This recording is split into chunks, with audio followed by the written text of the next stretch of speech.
Bien-aimé, donne-moi 2 à 3 minutes de ton temps. On va lire quelques versets.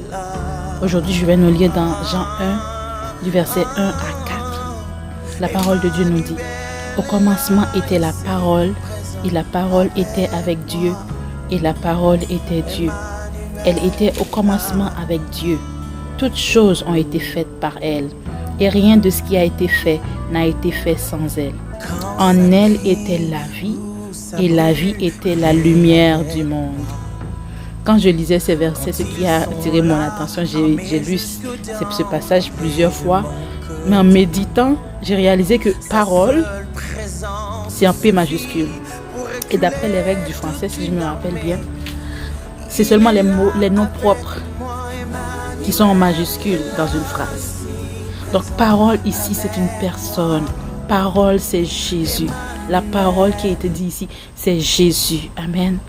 Jésus est Dieu. Amen. Il est dès le commencement.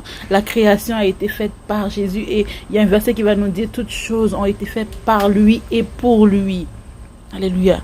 Ce qui nous révèle que Jésus est au-dessus de tout. C'est pour cela que la Bible nous dit qu'au nom de Jésus, tout genou doit fléchir, car il est au-dessus de tout. Et dans le verset 4, ce qui m'intéresse: en elle était la vie, et la vie était la lumière du monde. Dans le nom de Jésus, il y a la vie. C'est pour cela que Jésus va dire: je suis la résurrection et la vie. Je suis le chemin, la vérité et la vie. C'est dans le nom de Jésus qu'il y a la vie. Devant les cas compliqués, devant les cas impossibles, devant les portes fermées, le nom de Jésus agit.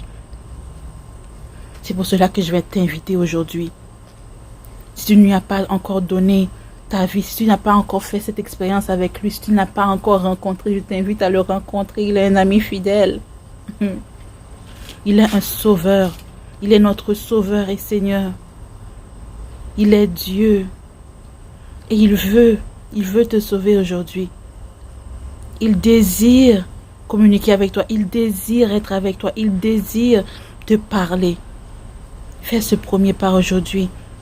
Donne-lui toute ta vie. Fais cette prière. Dis-lui que tu reconnais tes péchés. Tu reconnais que sans lui, tu ne peux pas vivre. Tu reconnais que sans lui, il n'y a pas la vie. En dehors de Jésus, il n'y a pas la vie. Invite-le dans ta vie. Donne-lui toute ta vie. Invite-le. Dis-lui de venir prendre toute la place. Et il va changer ta vie. Il va donner vie à tout ce qui était mort dans ta vie et autour de toi. Sois béni.